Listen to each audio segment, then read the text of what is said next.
अब बात करते हैं आज के एक्सीडेंट ऑफ द डे की। परसिस्टेंट सिस्टम्स 10% से ज़्यादा फिसला है, क्यों गिरा इतना? आशीष से समझते हैं। Ashish, good afternoon. Good afternoon sir. और persistent system no science of recovery, शुरुआत से लेके अब तक लगातार गिरावट यहाँ पर देखने को मिल रही है। दरअसल अगर आप देखें तो जो एक्विजिशन उन्होंने किया है नागारो एससी का, ये तकरीबन जिस वैल्यूएशन पर इन्होंने किया है काफ़ी महंगा किया, 140% के प्रीमियम पर किया, जो मार्केट को बिल्कुल पसंद नहीं है। लेकिन साथ में आप देखें तो कुछ इंटीग्रेशन रिस्क को भी यहाँ पर हाईलाइट किया गया है।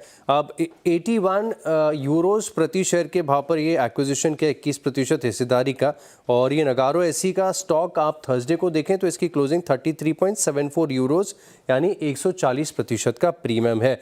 अब एक और दिक्कत की बात, एक थोड़ी सी चिंता की बात यह है कि परसिस्टेंट सिस्टम के एक्विजिशन के इतिहास में अब तक का ये सबसे बड़ा पूरी तरीके से डेट फंडेड एक्विजिशन होगा, जिसे बार्कलेज की मदद से पूरा करेंगे। लेकिन वैल्यूएशन के लिहाज से आप देखें तो थोड़ा सा कंफर्ट नहीं आ रहा, क्योंकि जो कंबाइंड एंटिटी है इसका net debt by combined EBITDA ये तकरीबन 1.9 से लेकर 2.5 टाइम्स तक रहेगा।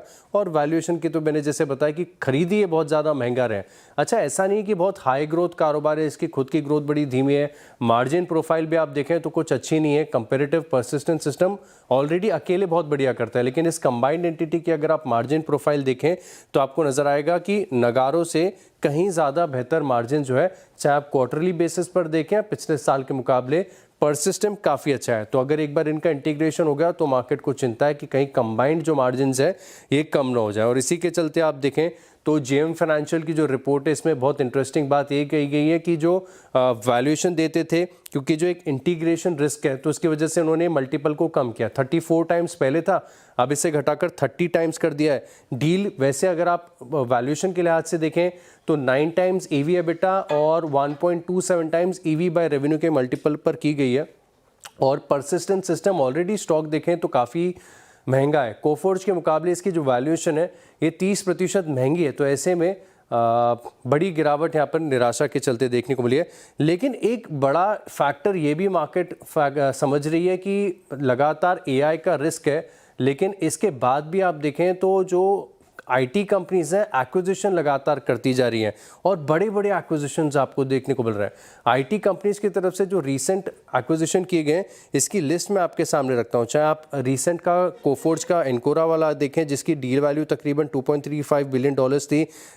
और इसके अलावा अगर आप देखें तो विप्रो की तरफ से 2 बड़े एक्विजिशन किए गए थे।